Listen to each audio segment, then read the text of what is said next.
pagi-pagi memberi makan rusa sama Jan Etes. Ini Jalu.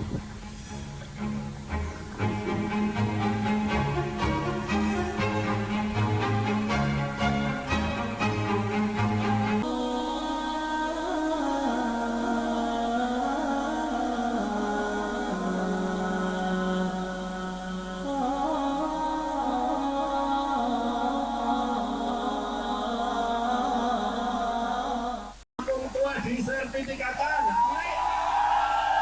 setuju akan kita lakukan segera maksimal 3 bulan akan kita selesaikan. Siapa setuju?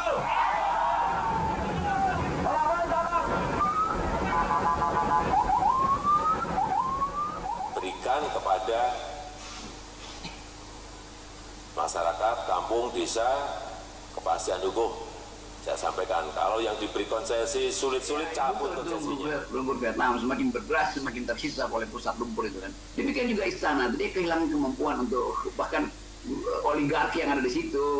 Siapa Pak Tommy Winata udah kasih sinyal bahwa ya bagaimana investor bisa masuk kalau kekerasan itu dipertontonkan di dunia tuh. Kalau konflik agraria tidak bisa diselesaikan melalui cara-cara yang non kekerasan kan. Jadi tetap investor dunia juga menganggap bahwa ini ngapain pola penyelesaian rempeng itu seperti pola penyelesaian Jinping, bahwa semua yang menghambat harus dilindas kan itu intinya kan. Nah ini juga membahayakan proses pemilihan presiden nanti itu karena oligarki juga menganggap bahwa itu artinya kita yang akan dikorbankan itu. Dari seluruh masyarakat Melayu yang ada di Indonesia ini akan mendukung kebijakan Bapak, akan mendukung investasi yang Bapak nyatakan. Dengan catatan janganlah kami sebagai pemilik atas tanah dan kekayaan ini tergadai dan tergusur hanya karena kepentingan asing. Kampung tua yang ada di Rempang, saudara-saudara kami pencari ikan nelayan tetap selamat kampung dan rumahnya. Al-Fatihah. Mau ngelakuin apa, Bu? Ya, dek, kami sampai mati ke rumah kami pula ada kami lawan, dek. Tak ada untuk dia, dek. Walaupun rudinya kat rumah kami 10 juta, 5 juta tak laku. Ada yang tengok rumah kami ni. Ada tak harga 10 juta? Ada tak 5 juta? Kami harga Melayu, kami dijatuh dia betul-betul, dek. Bukan mana lah, dek. Kami diinjak ke kampung halaman kami. Bukan tanah dia, tanah nenek moyang kami. Yang berlangsung tertutup itu menyimpulkan pemerintah tidak punya pilihan dan akan melakukan upaya persuasif agar warga bersedia direlokasi. Assalamualaikum. Merdeka. Rencana pengosongan atau relokasi penduduk Rempang untuk sebuah investasi masih terus menuai polemik. Penduduk tidak bersedia digusur dengan alasan apapun karena mereka sudah mencintai tanah leluhur yang mereka tempati sejak dahulu, bahkan mereka rela terkubur jika maksa digusur. Sementara pemerintah berupaya maksimal agar investasi terwujud karena nilainya triliunan rupiah. Upaya persuasif akan dilakukan, namun jawaban rakyat Rempang Satwa Suara tidak mau pindah. Tentu ini sangat memerlukan cara terbaik agar tidak ada korban.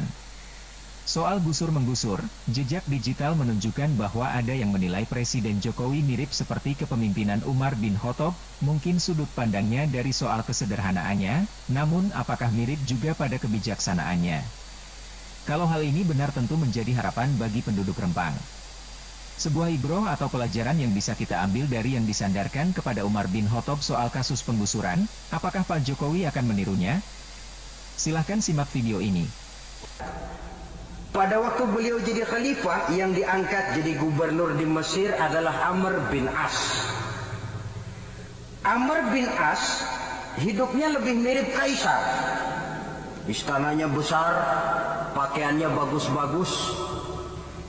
Nah, yang paling mengganggu pikiran Amr bin As, di sebelah istananya ini ada gubuk reok kepunyaan orang Yahudi lagi. Ini nggak pantas bener, masa di samping istana gubernur ada gubuk reot, orang Yahudi lagi yang punya.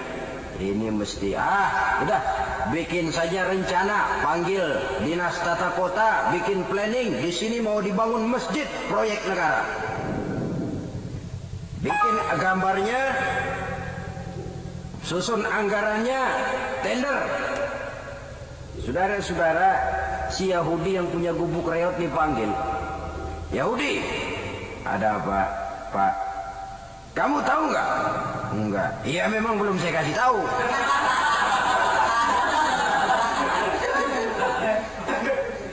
Ada apa, Pak? Itu kamu punya gubuk. Tahu, kena proyek. Proyek apa, Pak? Kami mau bangun masjid besar di situ. Dan tidak sesuai ada gubuk reot di samping tempat gubernur. Jadi maksud Bapak, gubukmu, tanah-tanahnya mau saya bebaskan. Saya beli. Enggak mau, Pak. Saya enggak mau jual. Saya bayar 2 kali lipat. Enggak mau. 3 kali lipat. 6 kali lipat juga enggak mau, Pak. Saya dari muda peres keringat banting tulang cuma segitu-gitunya, Pak, tempat saya tinggal. Gubuk reot sama tanahnya sedikit. Makmur saya, Pak, cuma rumah sama sumur.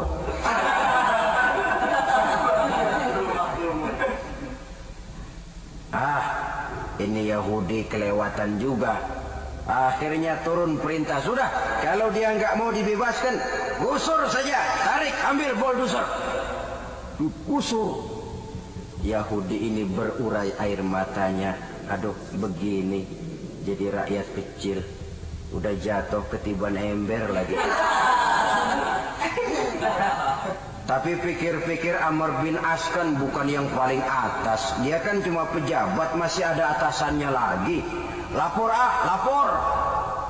Yahudi ini berangkat ke Madinah. Bayangkan dari Mesir ke Madinah. Jalan. Di sepanjang jalan dia pikir membanding-banding.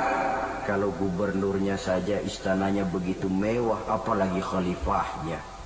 Kalau gubernurnya galak main gusur, apalagi khalifahnya.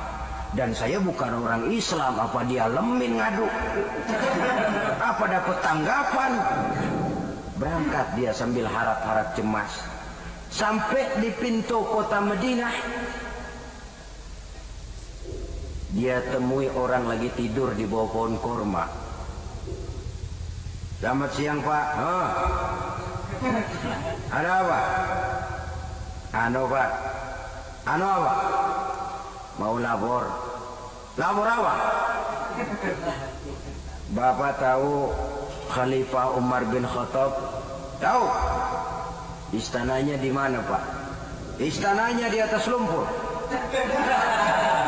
Di atas lumpur. Di atas lumpur. Pengawalnya banyak, Pak. Banyak. Siapa, Pak? Yatim piatu, janda-janda tua, orang-orang miskin, orang-orang lemah, itu pengawalnya. Pakaian kebesarannya apa sutra apa, Pak? Pakaian kebesarannya malu dan takwa. Saya nggak ngerti, Pak. Itulah Umar bin Khattab. Lalu orangnya sekarang di mana, Pak? Di depan ente. Rupanya yang dia tanya itulah orangnya. Gemeter Yahudi ini, keringat bercucuran. Coba, istananya di atas lumpur. Sebab beliau berprinsip, bagaimana saya bisa menghayati nasib rakyat kalau saya tidak merasakan apa yang mereka rasakan?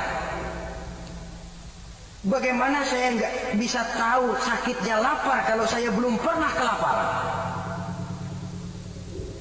Itu prinsipnya. Istananya di atas lumpur. Para pengawalnya yatim piatu, janda-janda tua, orang-orang miskin, orang-orang lemah dan tidak mampu. Dan pakaian kebesarannya malu dan takwa. Kamu dari mana? Dari Mesir, Pak. Ada apa? Mau laporan gubernur Bapak di Mesir yang namanya Amr bin As. Kenapa? Main gusur aja, Pak. Ceritanya? Iya, dia mau bangun masjid. Kebetulan di areal itu saya punya tanah sama gubuk segitu-gitunya. Saya nggak mau dibeli, digusur, Pak. Saya mau mencari keadilan. Begini. Kamu lihat tempat sampah itu? Lihat. Di situ banyak tulang. Coba kamu ambil kemari satu, tulang unta, bawa sini. Bingung Yahudi. Pak, saya kemari mau cari keadilan. Kalau tulang mah di Mesir juga banyak, Pak. Sudahlah, pokoknya kau ambil saja tulang itu. Dicoker, dapat, dikasih. Tulang itu digaris lurus oleh Sayyidina Umar dengan ujung pedang. Red. Nah, kau bawa kepada Amr bin As. Makin bingung itu Yahudi. Suruh bawa tulang cuman digaris. Nanti saya ngomong apa, Pak? Sudahlah, kasih saja. Pulang dia. Sampai di Mesir, Tuan Gubernur, ada apa? Saya baru menghadap khalifah. Kemudian beliau sampaikan ini, dikasih tulang. Amr bin As ngelihat tulang ada goresan lurus dengan ujung pedang, gemetar, badannya keluar keringat dingin, panggil kepala proyek, proyek batal, masjid nggak jadi didiriin, itu gubuk Yahudi diriin lagi. Ini Yahudi makin bengong.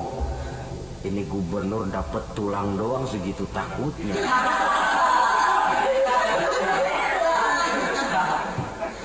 Ada apa sebenarnya Tuan Gubernur? Kamu tahu, ini nasihat pahit buat saya dari Amirul Mukminin Umar bin Khattab. Seolah-olah beliau bilang, hai Amr bin As, jangan mentang-mentang sedang berkuasa ya. Pada suatu saat kau akan jadi tulang-tulang kayak begini. Maka mumpung kamu masih hidup dan berkuasa, berlaku lurus dan adillah kamu seperti lurusnya garis di atas tulang ini. Red. Lurus, adil, jangan bengkok. Sebab kalau kamu bengkok, nanti aku yang luruskan pakai pedangku. Siapa yang nggak ngeper digituin? Sampai akhirnya apa? Kata si Yahudi, Pak, kalau begitu Islam adil ya. Adil. Kalau gitu biarin dah, Pak, tanah saya. Mau kamu jual? Bukan saya jual, Pak, saya kasih aja dah. Campur gubuk-gubuknya, ambil aja dah.